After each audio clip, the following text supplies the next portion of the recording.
Hello. I was really upset that I was already going to be gone to camp working for the summer before Yvette's retirement party because Yvette has been a part of my life since I was a young kid. And because I was really looking forward to sharing a few memories I have of Yvette, particularly after I got in trouble for pulling a prank on Yvette at work. I've been planning this moment. Maybe it's easier since it's on video now and not in real life.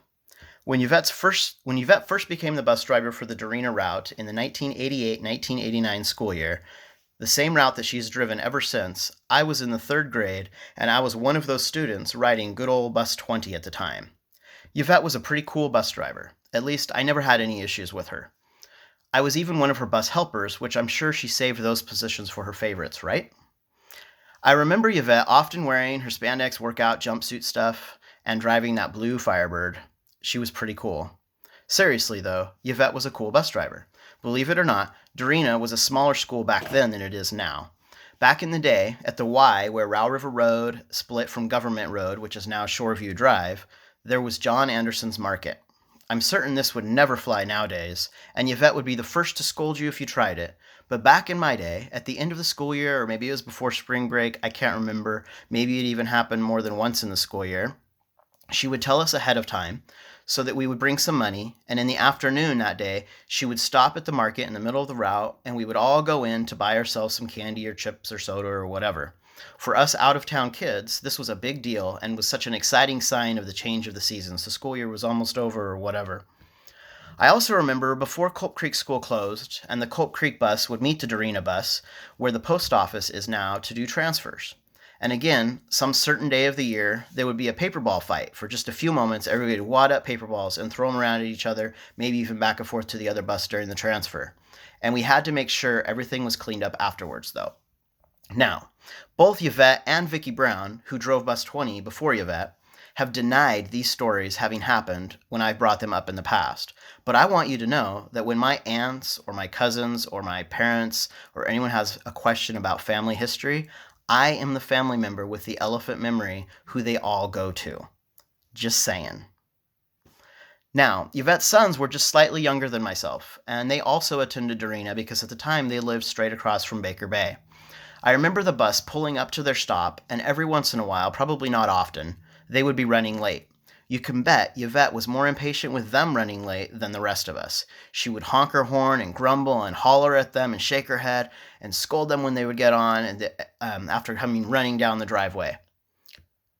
And then there was a time that I broke her son Daniel's face. He and Cody had come over to play, and I have no idea what we were playing, but Daniel's hands ended up tied behind his back, and we were running around, and so you can imagine he fell and face planted.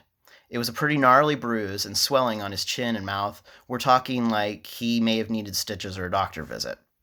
I felt so bad, and my parents were horrified. You can imagine Yvette. No, actually, Yvette was totally calm and chill about it. She was the picture of forgiveness and life happens, just roll with it. The incident was never brought up again, and I know there was no hard feelings there.